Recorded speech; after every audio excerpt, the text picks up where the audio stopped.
তদন্ত হয়নি, কিন্তু স্নাইপার কে ব্যবহার করেছে, কে কিভাবে মারা গেছে, এগুলো যদি তদন্ত না হয় তাহলে এগুলো নিয়ে তো বিতর্ক চলতেই থাকবে। আর কেউ টকশোতে বললে সেটা নিয়ে নিলুফার মনির উপর যেভাবে ঝাঁপিয়ে পড়েছে, অন্যদের উপরেও সেরকম সবাই সমালোচনা করে এক দৃষ্টিতে। কিন্তু এটা তো তদন্ত হয় না আসলে কে কিভাবে, উনি তো বলেছে যে কিভাবে মারা গেছে, কে কিভাবে মারা গেছে, প্রত্যক্ষদর্শীরা এগুলা বলতেছে যে 5 জন মারা গেছে, কিভাবে মারা গেছে, গুলির কোনো শব্দ হয়নি। তো এই বিতর্কগুলো আসলে তদন্ত না হলে তো এই বিতর্কগুলো দিনের পর দিন চলতেই থাকবে। ডক্টর ইউনূস যেখানে মেটিকুলাস ডিজাইন বলছে, তো সেখানে আসলে জুলাইকে তখনই তো বিতর্কিত করা হয়েছে। তা আপনি কি মনে করেন যে এই বিতর্কগুলো আসলে সরকার কিভাবে থামাবে এগুলা? 18 মাসে তো ইউনূস সরকার আসলে কিছুই করে না এগুলো, এগুলো বরং আরো বেশি বিতর্কিত করে হয়ে গেছে এখন আরো। না, বিতর্ক থামাবার দরকার কি? বিতর্ক তো চলমান প্রক্রিয়া, এবং বিতর্ক হলো ফর প্রোগ্রেস। বিতর্কের মাধ্যমে সঠিক তথ্য সামনে আসে, এবং যদি কোনো ভুল থাকে সেই ভুলগুলো তখন উন্মোচিত হয়।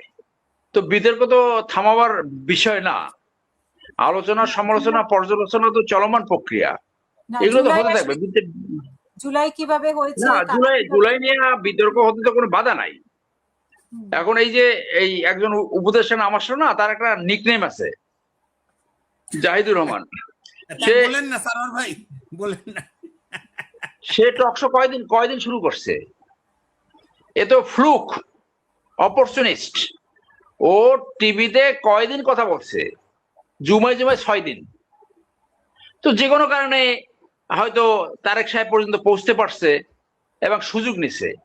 তার সম্বন্ধে, তার ব্যক্তিগত লাইফ সম্বন্ধে যা কিছু ইউটিউবে আছে, এই ধরনের একটা ডিসপিউটেড ব্যক্তিগত লাইফ কেউ রাষ্ট্রীয় পজিশনে কোথাও আছে নাকি? পৃথিবীতে উদাহরণ দেখাতে পারবেন আপনি? এখন তো আমি আরেকটা টকশো করে আসছি, সেইখানে আমি বলে আসছি যে তার ব্যক্তিগত লাইফটা প্রধানমন্ত্রীর তদন্ত করে দেখা উচিত। ব্যক্তিগত লাইফে খারাপ আর রাষ্ট্রীয় লাইফে ভালো, এরকম কোন উদাহরণ নাই। তো তার ব্যক্তিগত পজিশন ব্যবহার করে যদি অনৈতিকতায় জড়ায়, বিশেষ করে নারী সঙ্গতে জড়ায়, সে কোনোভাবে রাষ্ট্রীয় পজিশনে থাকতে পারে না। সেটেল প্রিন্সিপাল, রাষ্ট্রীয় পজিশন ব্যবহার করে যদি এগুলো করে, তার কোনো সীমা পরিসীমা থাকে না, এবং জাতীয় স্বার্থ এবং দেশের স্বার্থ ক্ষুণ্ণ করে। তো এইটা তদন্ত করে দেখা উচিত। আমার কাছে ব্যক্তিগতভাবে অনেক তথ্য আসতেছে তার সম্বন্ধে। তো জুমাই ভাই 7 দিন করছে, এবং সে ছিল মাহমুদুর রহমান মান্না ভাইয়ের দলের একজন নেতা। সেই দল করে নাগরিক ঐক্য করে আসছে। নাগরিক ঐক্য করে এসে বোধহয় মানে 21-22 সালে একটু কথা বলা শুরু করছে। তো এই কথা বইলা সেই সময় তাকে মনে হইতো কখনো কখনো সে আওয়ামী লীগের পক্ষে কথা বলছে।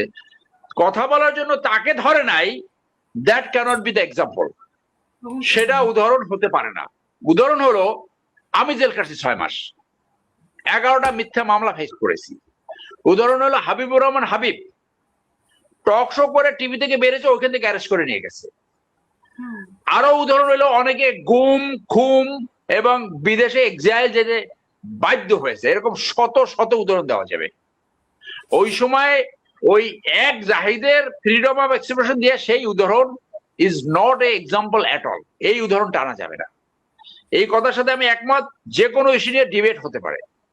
কোন ব্যক্তি ওই যে মনি অথবা ওই যে শাওন কি বলছে, এইটা তেমন কোনো বড় ইস্যু নয়। এটা তার ব্যক্তিগত ওপিনিয়ন, এটা সাবজেক্টিভ একটা ওপিনিয়ন। তো এরা যা খুশি তাই বলবে, করলে করবে। এই কথার সাথেও আমি একমত যে ইয়েস, যাদের বিরুদ্ধে তদন্তের অভিযোগ আসছে তাদের সেই তদন্ত অবশ্যই অনুসন্ধান এবং তদন্ত করতে হবে, তাদের এই দুর্নীতির অভিযোগ। আমি নিজেই আসিফ নজরুলের বিরুদ্ধে আবেদন করেছি, আমি নিজে। তো সে সময় তো কমিশন নাই, কমিশন হওয়ার পরে সেটা নিশ্চয়ই সিদ্ধান্ত হবে। দেখেন, একটা সরকার আসলে 3 মাস 3.5 মাস ধরে কমিশন নেই। তো এইটা আমরা অনেকবার বলেছি যে দ্রুত একটা কমিশন দেন, অথবা কমিশন যদি দিতে না পারেন আগের কমিশন ফেরত আনেন। আগের কমিশনটা তো অত্যন্ত স্ট্রং একটা কমিশন ছিল বলে আমরা মনে করি। অনেক দুর্নীতিবাজকে এই যে এসালাম থেকে শুরু করে বসুন্ধরার বিরুদ্ধে তারা মামলা দিয়েছে। এখন যদি এই কমিশনকে পদত্যাগ করতে বাধ্য করার মানে হয় এসালামকে বেনিফিট দেওয়া অথবা বসুন্ধরা গ্রুপকে ফ্যাসিলিটেট করা, তাহলে সেটা জনস্বার্থের বিপক্ষে যাবে, সেটা ভালো উদাহরণ হবে না। আর এই স্নাইপার ইস্যুটাও একটা অহেতুক ইস্যু। অহেতুক ইস্যু এই কারণে আপনি জানেন যে বছর 5 আগে 2024-এর আগে 15-16 অথবা তার পরবর্তী কোনো একটা সময় পুলিশে এই 7.62 মিলিমিটারের অস্ত্র চাইনিজ ভার্সন রাইফেল ইন্ট্রোডিউস করা হয়েছে, তাদেরকে অথরাইজ করা হয়েছে, যেটা অ্যাকচুয়ালি মিলিটারি ওয়েপন। মিলিটারিরা সেই আমরা ট্রেনিং করছি এই 7.62 মিলিমিটার চাইনিজ রাইফেল দিয়ে, চাইনিজ এসএমজি, চাইনিজ এলএমজি। তো এই আওয়ামী লীগ সরকারের সময় এই চাইনিজ এই রাইফেল গুলা পুলিশের জন্য অথরাইজ করেছিল, অথচ পৃথিবীর যে কোনো সভ্য দেশে পুলিশের কিন্তু কোনো লেথাল ওয়েপন থাকে না, শুধু লাঠি থাকে, লাঠি অথবা রাবার বুলেট ফায়ার করতে পারে। তো এই এই এই ইস্যুটা যারা না জানে, অজ্ঞতা প্রসিত এই ডিবেটটা সামনে আসছে।